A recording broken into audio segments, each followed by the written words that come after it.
Zika is a virus first identified in Uganda in 1947, but has now been widely distributed outside of Africa, including Europe, Oceania, and the Americas. It is known that the target population of Zika includes pregnant mothers as well as other immunocompromised individuals. The genus Aedes mosquitoes, including Aedes aegypti, transmit a variety of pathogenic viruses, including chikungunya, dengue, and Zika. Dengue and Zika virus in particular share many similarities. For instance, they are both from the Flaviridae family and have similar structural viral proteins such as C, M, and E proteins, as well as similar non-structural proteins such as NS1, NS2A, NS2B, just to name a few. Even the symptoms are relatively the same, and this includes fever, rash, muscle, and joint pain. However, edema of extremities and conjunctivitis are the specific symptoms for Zika. Dengue has 4 serotypes, while Zika only has 1. Zika virus shares a considerable degree of genetic identity and structural homology with other flaviviruses, including dengue virus.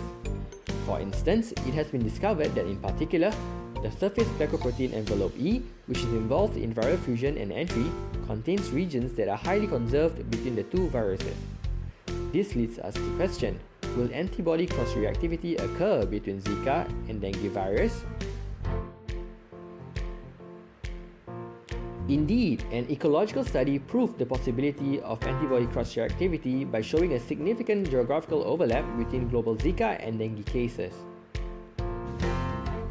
Each dengue serotype produces serotype-specific antibodies that confer protection against the same serotype but not others.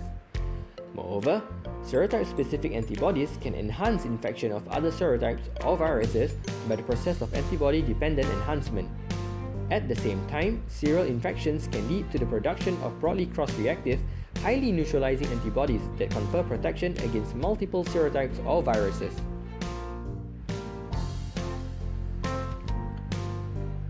Microcephaly occurs via transplacental delivery of Zika virus to the fetus.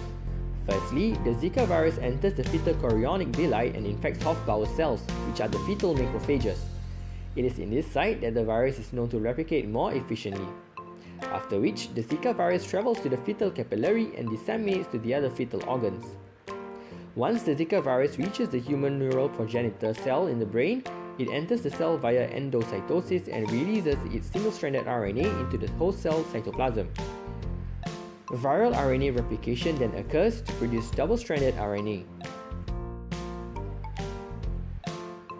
The double-stranded RNA is able to bind to TLR3 receptors found on the endosomal membrane, causing hyperactivation of TLR3-mediated innate immune response to increase production of interferon alpha proteins and other pro-inflammatory cytokines. This leads to cell cycle deregulation and apoptosis. At the same time, hyperactivation of TLR3 receptor causes the downregulation of about 41 specific genes responsible for neural progenitor cell differentiation. The decreased number of neural progenitor cells due to cell cycle dysregulation and increased apoptosis accompanied by decreased differentiation leads to less formation of brain cells. This results in a smaller head size. The clinical symptoms of microcephaly include seizures, developmental delay such as problems with hearing, vision, speech, and balance, as well as intellectual disability and feeding problems such as difficulty in swallowing.